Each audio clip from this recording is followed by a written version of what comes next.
Hello दोस्तों, तो आज हम स्ट्रेंजर थिंग 5 वॉल्यूम 2 के ट्रेलर को डिटेल में एक्सप्लेन करने वाले हैं और देखेंगे कौन कौन से इम्पोर्टेंट पॉइंट्स हैं जो ट्रेलर में डायरेक्टली या इनडायरेक्टली दिखाए गए हैं। ट्रेलर की शुरुआत में हॉकिंस के डिस्ट्रॉयड सीन से होती है, जहां पर हमें देखने को मिलता है कि पूरा टाउन खाली हो चुका है, जमीन पर अप्स एंड डाउन के क्रैक फैल चुके हैं। इसका क्लियर मतलब है कि रियल वर्ल्ड और अप्स एंड डाउन्स के बीच बैरियर टूट गए हैं। अब हॉकिंस फाइनल बैटलफील्ड बन चुका है और हमें नेक्स्ट सीन में देखने को मिलता है कि मिलिट्री टैंक्स और सोल्जर्स हॉकिंस में आते हुए दिखाई देते हैं, जिससे ये क्लियर हो जाता है कि गवर्नमेंट अब थ्रेट्स को सीरियसली लेने लगा है। अप्स एंड डाउन्स अब सिर्फ एक सीक्रेट एक्सपेरिमेंट नहीं बल्कि एक नेशनल डिजास्टर भी बन चुका है। ट्रेलर का सबसे इम्पोर्टेंट डायलॉग जो डस्टिन बोलता है, जो हम अप्स एंड डाउन्स के बारे में सोचते हैं वो सब गलत था। इस लाइन का मतलब है कि अप्स एंड डाउन्स सिर्फ एक दूसरी दुनिया नहीं, इसके पीछे कोई और गहरा सच छुपा हुआ है। शायद यह जिंदा हो या ह्यूमन इमोशन से कनेक्टेड हो। वैकना ट्रेलर में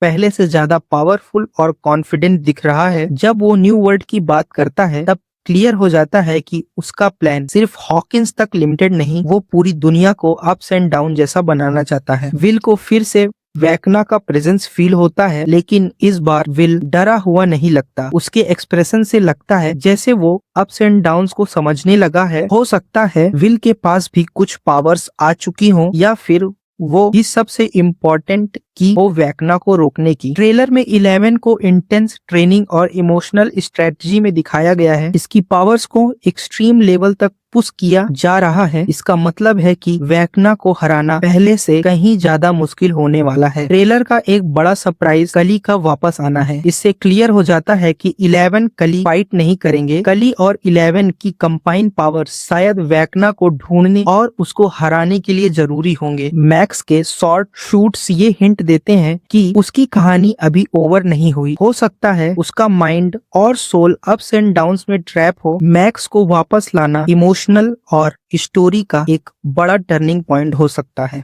ट्रेलर में दोस्तों के बीच इमोशनल बॉन्ड दिखाया गया है। स्टीव, डस्टिन, माइक, लूकस सब फाइनल फाइट के लिए रेडी लग रहे हैं। ट्रेलर का टोन क्लियरली हिंट देता है कि इस बार सेक्रीफाइस होने वाला है और शायद सब सरवाइव ना कर पाए। फास्ट एक्शन शूट में मॉन्स्टर्स, एक्सप्लोजन्स और कियोस दिखाया गया है। आर्मी भी फाइट कर रही है, लेकिन बिना पूरे अंडरस्टैंडिंग के। इससे कंफर्म होता है कि वॉल्यूम 2 में स्ट्रेंजर थिंग्स हिस्ट्री में सबसे डार्क बैटल होने वाला है। ट्रेलर का लास्ट मोमेंट इमोशनल होता है, जो हमें शायद याद दिलाता है कि स्ट्रेंजर थिंग की शुरुआत दोस्ती से हुई थी और शायद दोस्ती पर ही खत्म होगी। मैसेज क्लियर है, डार्कनेस को हराने के लिए यूनिटी और सेक्रीफाइस जरूरी है। तो अगर वीडियो अच्छा लगा हो तो वीडियो को लाइक करें और चैनल को सब्सक्राइब करें।